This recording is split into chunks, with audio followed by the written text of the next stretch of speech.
This is how to buy the S&P 500 on Moomoo. Once you guys open up Moomoo, go down to the bottom left of your screen and press the markets icon. Once you're here, just scroll down a little to where it says global indices, then press that. Then if you scroll down a little bit here to America, you can then see the S&P 500. Go ahead and select that.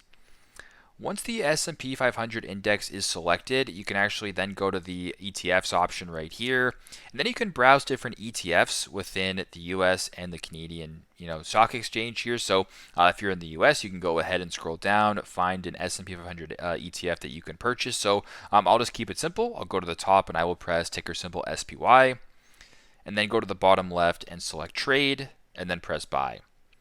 So once your S&P 500 ETF is selected, you can then choose the order type. So if I were to press the arrow, I can change this from limit to market or some conditional orders. I will keep it to market in this example. Then below that, if you were to type in the amount of shares, so in my case, 1 share, it'll then show you the price. And if everything looks good to you and you want to invest, go to the bottom and press buy. So that is how to invest or how to buy the S&P 500 here on Moomoo. Thanks again for watching, and I hope this helps.